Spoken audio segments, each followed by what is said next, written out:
All right, this looks like my mic. They're finding a cable. Somebody absconded with it. So, to get the energy up, I'm going to divide the room into two, roughly down here. You're in the middle. You get to pick which side you're on. This is going to be the human side, and this is going to be the creativity side. And so when I point at you, you say, we'll start there. We'll go higher.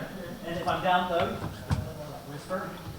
And if I go real high, and if I go real low, if I go real high, creativity! Creativity! Creativity! Creativity! Creativity! Creativity!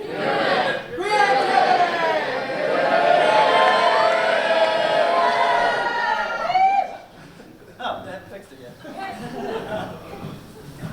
Buttons need to be pressed. That works. All right. So, yes, I am the founder of Artisan. My name is René, and today I'm going to be talking to you about why ideas need to fuck. But first, I'm going to be talking to you about the ideas that mated to make me, and ultimately Artisan. This is my great-grandfather. He was a vaudevillian acrobat back in the early teens, and he performed with all the greats, like the Marx Brothers, Bob Hope, Blackstone, the magician. And he was a real legendary figure in our family. I grew up with stories about him tiling roofs on his Sutton, New Hampshire home and doing like a double backflip off the top and landing perfectly. This is my grandfather, who was an amazing violinist, had a big band in Buffalo, New York. My grandmother, Lorraine, who was a body double for Diana Durbin. If you ever watch any of the old Diana Durbin movies, you'll see her on all the wide shots, or anything a little bit dangerous. They put my grandma in. She was also a great singer. And this is my parents. My mom is an amazing jazz singer. My dad plays classical guitar and writes books about Billy the Kid. He's obsessed with it. He's been doing it for like 40 years. And my uncle was a filmmaker. He made two really good movies in the 1970s. I highly recommend you see them. Last Night at the Alamo and The Whole Shooting Match. And what was unique about Eagle was that he made movies before the independent cinema was a thing. They called it regional cinema. And he was one of the very first filmmakers to make movies in Texas, my home state, about Texans. And it inspired Robert Redford to create Sundance. That was sort of his claim to fame. He saw my uncle's first film in the 1970s, 77, I think, The Whole Shooting Match, and said, there needs to be an institution that supports films like this. And so he bought the US Film Festival and turned it into what became Sundance. And so growing up in this creative, soup, I was destined to do something creative, and filmmaking was what caught my imagination very early, particularly stop-motion animations. This is, I would hide in my bedroom when I was like 6, and I'd use one of those old Super 8 film cameras to do stop-motion animation. I'd just spend the whole weekend doing this. This was my whole life. I absolutely loved it. And I went to college to do film. I fell in love with comedy, sketch comedy, improv comedy. I financed a TV pilot with the fellas that you see on the right there. I saw them perform, and I went up to them afterwards, and I said, oh my God, you guys are the best thing ever. We got to make a TV show. And they said, okay. And little did they know, I had no experience making TV shows. I had no idea how to do it, but I had a credit card with a $10,000 limit, and that was apparently enough. We self-financed it, and then MTV somehow discovered it through a very roundabout way and picked it up for a pilot. They gave us what seemed like an incomprehensible amount of money. They gave us $350,000 to remake the TV pilot. Incidentally, it wasn't any better. In some ways, it was a lot worse, which taught me that money does not always make things better. And it also led to my next venture. So MTV didn't pick it up for a season. A weird internet startup did back in 2006. This is right when YouTube was coming out. They'd raised a bunch of money. Their bet was that TV on the internet was going to be sort of like TV on TV, but cheaper produced. They were wrong. YouTube was right. User-generated content was the way. But they paid me to make that show for a couple of years, and I discovered the world of startups. And it seemed so much more rational than the world of entertainment and art. Growing up in the family that I grew up, we all grew up quite poor. And it was incredibly difficult to raise money for the work that my family was doing and the work that our community was doing. And then I got into startups and I was like, oh my God, there's these things called investors and venture capital, and they actually want to hear your ideas, and they have these sacks of money that they will give you. And it just felt like a much clearer path to funding new ideas.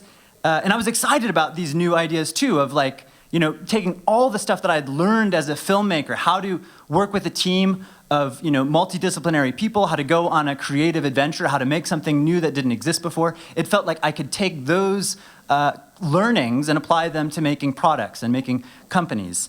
And so I made this thing called Forecast. This was when checking in was the rage. This was like 2010. Our idea was that instead of checking in and telling people where you are now, you'd forecast it, see where you're going in the next 24 hours. It got acquired by a company called Hang Time. We moved out to San Francisco. It was not a big acquisition. It did not make me rich, but it was clear that the idea wasn't working, so we needed to sell it. And in some ways, this was like a really wonderful, magical time in my life. This is 2012. I moved in with my childhood best friend, Ross Ulbricht. We spent an amazing summer together surfing. He's an amazing surfer. I don't know how to surf at all, and he is fearless. He'd go out with these giant mountain waves that would be crashing down, and he'd just assume that I'd be fine. And I almost drowned every single time we went out, but it was still a tremendous amount of fun. But it was also kind of depressing because I was making something I didn't care about at all. It was this social networking app that was being run by this really kind, nice person named Carl, who had made an insane amount of money in the 90s. And this was sort of like, I don't mean to be mean to Carl, but it was kind of a vanity project. It was like he wanted to do something cool with his other startup friends. But here he was, mid-40s guy. He would, commute from his mansion in Marin on his mini yacht to his mega yacht that was docked in the harbor, and then he'd ride a little foldable bike to the office. The last person on earth that should probably be making an app for college kids to hang out. It just didn't make any sense. And so creatively, it was very unsatisfying. Personally, it was incredibly satisfying. I met my wife that summer. But then my buddy got arrested for creating the Silk Road. And that was a whole nother set of ideas that was like a U-turn in my life. And there was a couple of things about it outside of being just completely heartbreaking.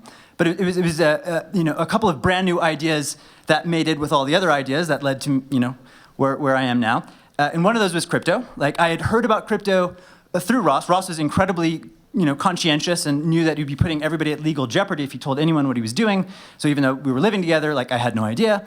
But I did know about crypto as sort of this thing that he was interested in, but I didn't think that much of it until after he was arrested. And I was, not a libertarian at the time, and I loved his ideas. I loved hearing them because they were so strange. But it was only until after he got arrested and I started to think deeply about what the Silk Road was, I actually found it quite inspiring. The idea of consenting adults being able to share in commerce without the state interfering, provided they don't hurt a third party. That was super foundational and really got me into crypto in a more meaningful way, where I kind of got hooked from a deep moral perspective.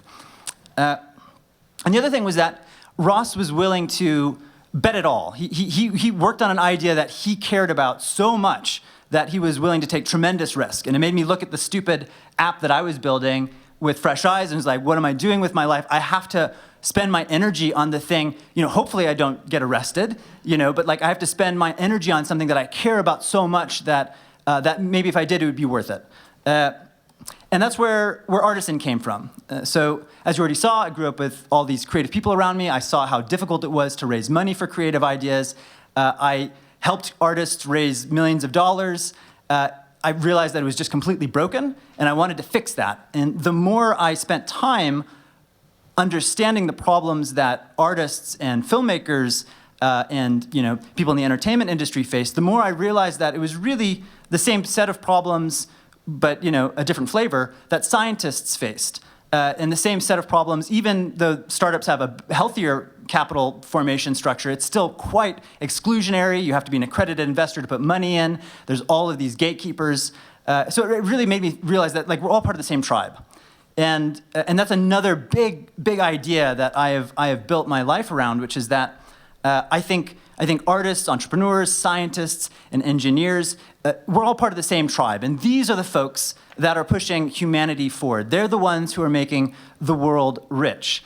And yet we still silo ourselves. We keep to ourselves, our little, whatever niche we're in, we resist breaking out of that niche and mixing our ideas with other people and viewing ourselves as part of the same community. And that leads to the topic of the talk. Ideas need to have sex. Because that's where baby ideas come from. But like humans, ideas become rather boring if we're just mating with our cousins. We don't want inbred baby ideas. We want to make new ideas with people who are wildly different from us. We want the ideas of a creative coder to mate with the ideas of a somatic dancer. We want the ideas of a neuroscientist to sleep with the ideas of an installation artist. We want regen ideas to reproduce with degen ideas. In short, we want our ideas to fuck around. Why? Why is this so important? Because our intellectual offspring will be more healthy, more interesting, more diverse. And this is my hope for ETHBoulder. Kevin spoke about his. I think this is related. I really hope that we make new, weird, and wonderful ideas with interesting people. So don't stick to your crowd. Go out. Let your ideas fuck around. And I promise you the world will be better for it. So that's my talk. I also want to do a couple of things now, some housekeeping. Artisan, I didn't really say what we do. You can think about Artisan as sort of Kickstarter plus, that's one lens. So like Kickstarter, you raise money for new projects. But when you raise money for new projects from your fans, you unlock match funding and cash prizes. This weekend, we've got, we call them boosts. We've got over $50,000 in boosts that are open to everyone here. So if you're raising money for any creative venture under the very broad umbrella of human creativity, so art, science, technology, and all the interesting spaces that fall between those, go to this QR code, go to our website, artisan.fund, create a project profile, and any money you raise for your project between now and Sunday at 11 a.m. will match dollar for dollar. And if you raise the most, you'll win $40,000 in cash prize. And second prize will win $10,000, and third prize place will win $4,000. So if you're raising money for anything that is creative, please do go to Artisan. We'd love to support you. And with that, I want to welcome up the people running the creativity track. So my offering is to sort of bring the Artisan community and try to cross-pollinate it with the Ethereum and Regen and Kevin Owocki community. And so I'd love to welcome up all the people from the creativity track so you can get a face to the name, and they'll talk about what they're offering, and you can hopefully meet them and hang out with them and cross-pollinate your ideas with them. So we've got E coming up here. Since you're up first, you can introduce yourself and say what you're doing. And then we got Joel, and they'll just go in a line. Great. Go in a line. Good morning, everyone. Hello, my name's E. Like the letter, it actually means art in Chinese. And this weekend, so first of all, I run a platform called Reset and Rise that is to help democratize emotional wellness around the world. Think of it as like a gym for people for emotional wellness. And for this weekend, I'm serving tea. We got our friend Sean here. And we're gonna sit in Zen tea style this weekend. So this is as analog as it gets for this conference, where we're gonna sit in silence for a while, and a friend called it being stillness domed by tea. And so this is a great place where we get to sit and let your inner ideas have sex, and then we're gonna open it up to conversations where all your ideas get to make out and have a good time. You started. Yeah. And so we have 2 sessions tomorrow. One is at 11:30, another at 2:30. And the 2:30 is right now missing from the schedule, so consider this your secret invitation because we're limiting it to 10 people only. So first come, first serve, 11:30 and 2:30. We get to sit in silence and then get to hang out and be stillness domed by tea. Thank you.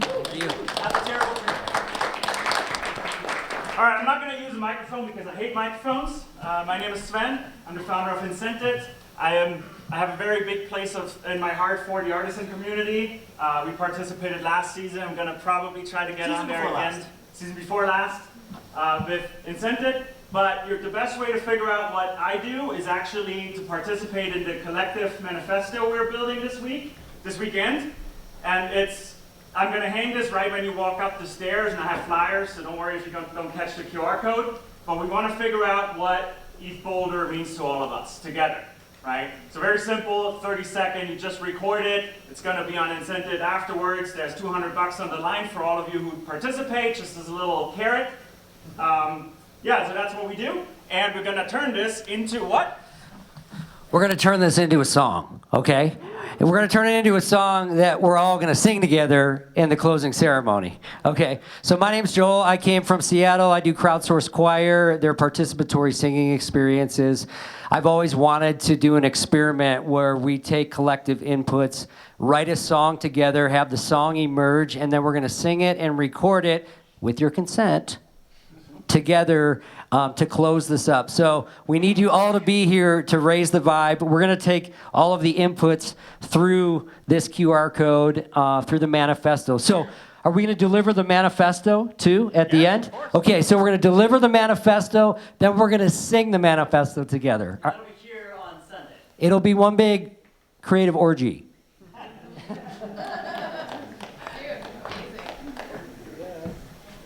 All right, hey everyone, I am Linda Arnold, aka Diva Sonic, and today here on this stage at 4:30 p.m. I'll be offering a sound meditation called Ethereal Sound Voyage. And there's going to be a little bit of vocal meditation, so we're going to tune the room with our voices and our humming sound. And it is World Sound Healing Day tomorrow, and the founder of World Sound Healing Day is right here in Boulder. So we're going to, that's Jonathan Goldman, so we're going to collectively participate in this exercise, and then I will guide you in just a deep listening meditation, just so you can integrate everything you've done throughout the day. It's so important to pause. That's why he's offering the Zen tea meditation. All those guided meditations are really important for you to integrate your experience and have a moment with yourself.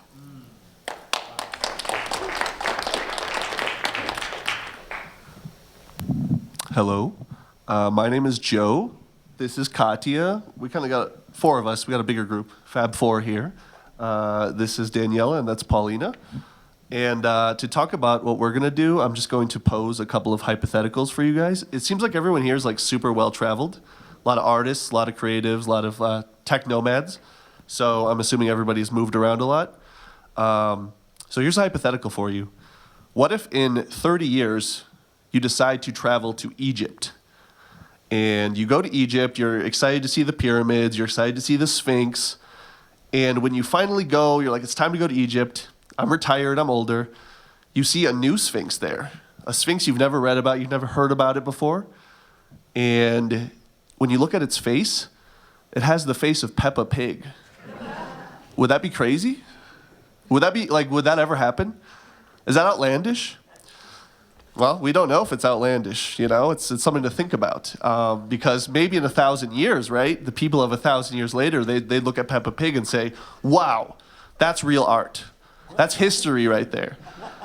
So, if you think it's outlandish, if you don't, okay, that's up to you. But here's another hypothetical, and this one I swear relates directly to our project.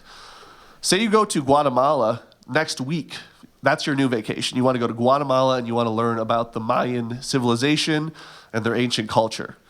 So you go to Tikal, you see the pyramids, you see the villages, because one thing about those villages is they really preserve their ancient cultures.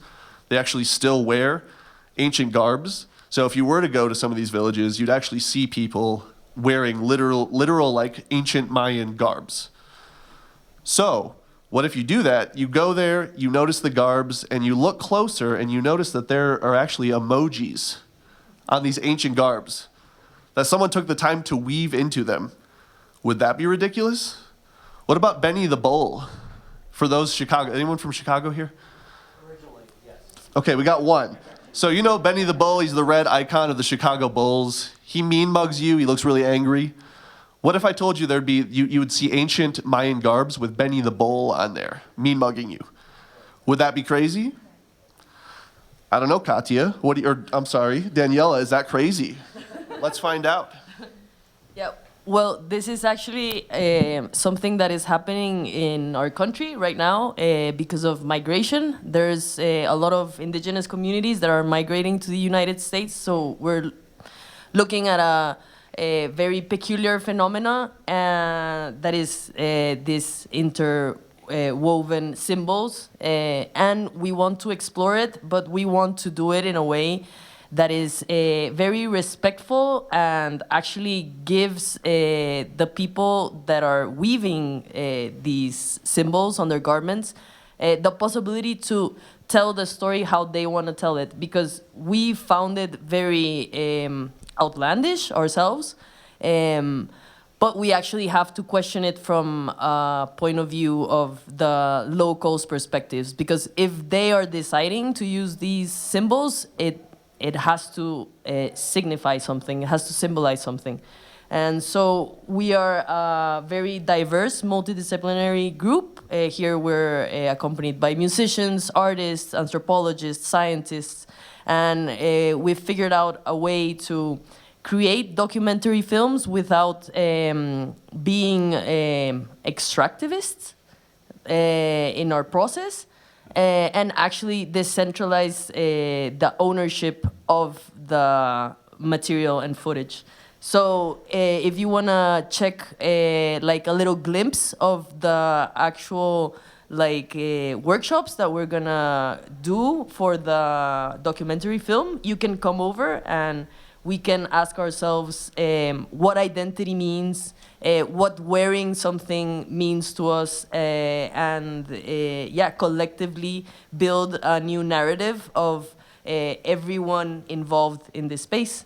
And that will be a little art installation also of visually what we're thinking for our project. So you're all welcome to come to our workshops. Terrible Turtle. At Terrible Turtle. Little Yeah. All right. Wonderful. Thank you.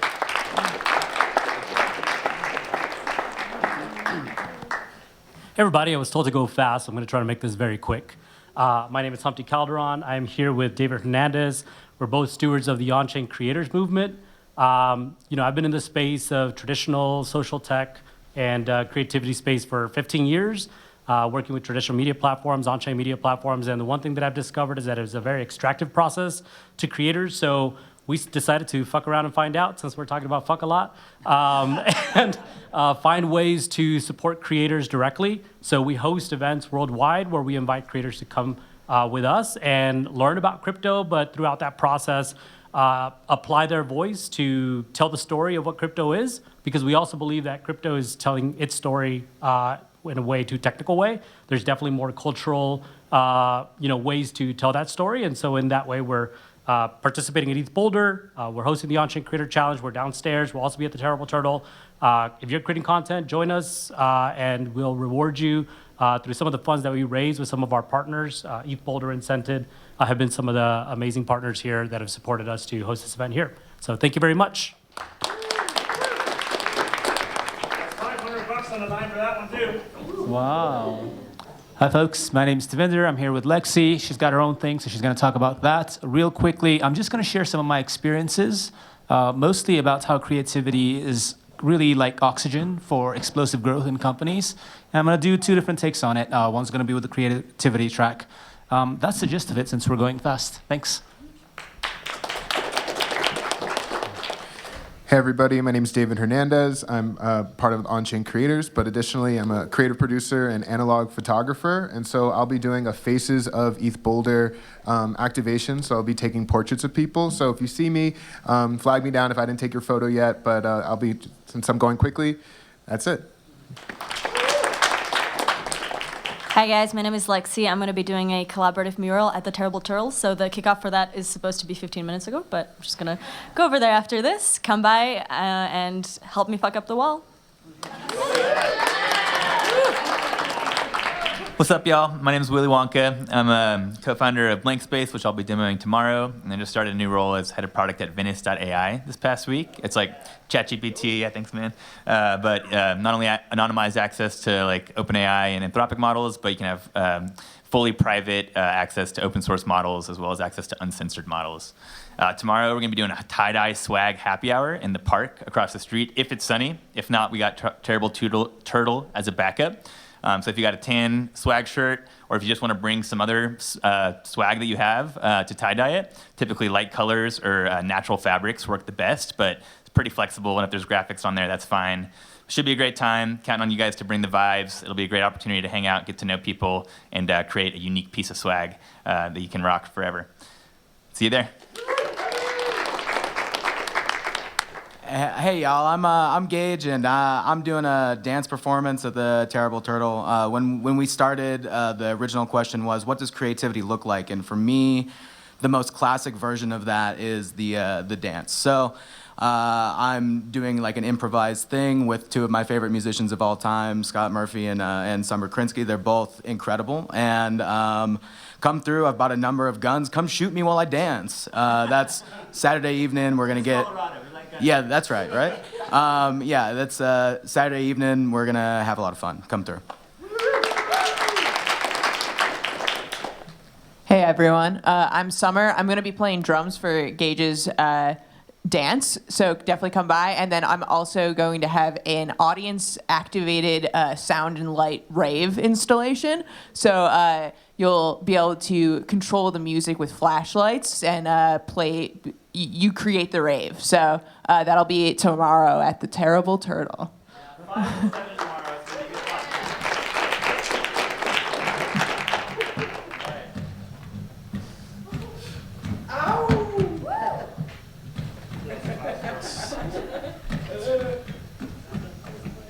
I need to not break this robot. So, Saturday night, the Terrible Turtle, we've got my 3 favorite F words, fiddling, fucking, and fighting.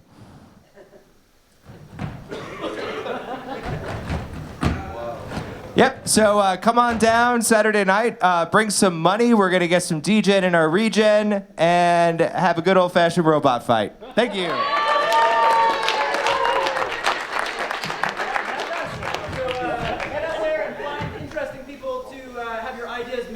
Thank you so much, everybody. Thank you.